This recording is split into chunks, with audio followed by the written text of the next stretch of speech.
Bonjour à tous. Bon, aujourd'hui on se retrouve parce que j'ai mon Toyota J61. Comme tous les vieux engins de 30 ans, il faut passer par un moment où la carrosserie elle rouille et ainsi de suite, donc il faut refaire. Donc là, comme on peut le voir,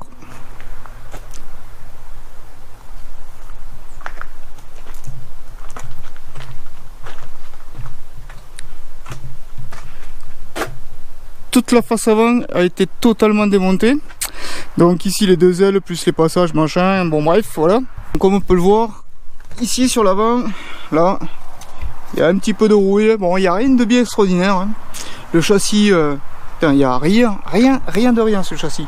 Il n'y a pas un pet de rouille. Il n'y a que de la rouille superficielle là où ça a touché, mais ça va tout être retraité. Tout le châssis je vais le retraiter. Les ailes, tout ça, tous les derrière des ailes sont vraiment nickel. Il n'y a que aux endroits des jointures d'origine où ils mettent les joints sur les tôles l'une sur l'autre où ça a commencé un petit peu en rouille superficielle. Donc tous ces genres de joints là, tout ça là, je vais le gratter, je vais le refaire. Je vais y reposer des joints. Bon après, comme on peut le voir, il y a à boire et à manger dans ces engins. Hein. Donc tout ça, ça va être nettoyé aussi.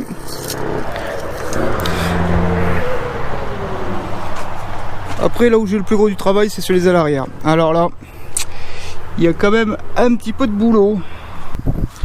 Il y a un petit peu de boulot, comme on peut le voir ici, forcément ça a troué. Donc, ici à ce niveau, il y a le plancher là. Donc là, ça n'a pas attaqué le plancher, donc là je suis juste sur les tôles de protection qui sont en dessous. Donc là, ça a été mis au quoi ça s'appelle. Voilà, ils ont dû mettre du mastic et ainsi de suite. Bon, ça fait de la merde. Ici, c'est pareil. Bon, c'est que de la rouille superficielle, ça n'a pas traversé. Donc c'est juste à retraiter, c'est déjà pas mal. Après le châssis par lui-même, sur ces trucs là, hop, ici là on le voit, j'ai de la rouille superficielle, pareil, ça va être à traiter tout ça. Après, là c'est le plus gros du travail, sur les ailes arrière, ici là, ça a été mastiqué de chez Mastiqué. Ils sont pas les mêmes mortes, donc tout ça il va falloir que je le gratte, que je vois ce qu'il y a dessous, et au pire, qu'il va falloir que je découpe et reforme une tôle complète.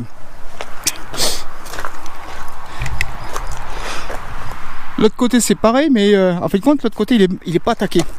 Il y a juste un petit peu de rouille ici, là ça a gonflé, donc je pense que ça a troué un petit peu, mais il n'y a rien de bien dangereux, on va dire. Là pareil, ça a tout bouffé, donc il va falloir que je découpe le morceau complet, que je refasse, que je retraite. Le plancher dessous avait déjà été refait là un petit peu, juste à cet endroit là, donc découper et refaire. Là pareil, découper et refaire. Après le châssis il est super sain, il n'y a pas un pet sur le châssis. Tout le reste de la carrosserie est vraiment propre aussi. Il a pas rouillé de rien, hein, pas grand chose quoi. Bon là pareil, là on voit un début sous le pare-brise ici là. Ça commence un petit peu. Donc ouais. Pour ça il va falloir que je tombe le pare-brise et que je regarde ce qu'il y a dessous. Parce que si je le fais pas maintenant, une fois que ça aura trop attaqué, ça creuse à l'intérieur du pare-brise, c'est la misère. Donc là comme on peut le voir, l'aile aussi est démontée de ce côté, il est super propre encore. Hein.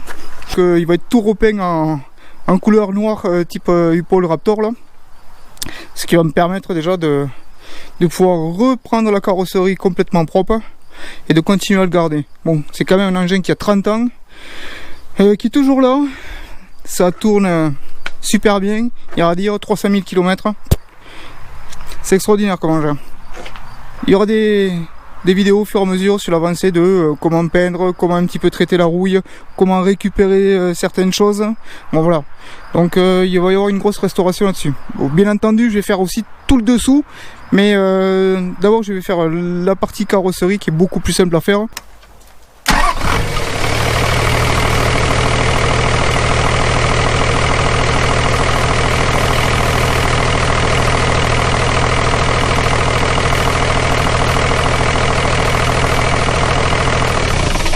Bon écoutez, je vous remercie d'avoir suivi, puis je vous dis à la prochaine.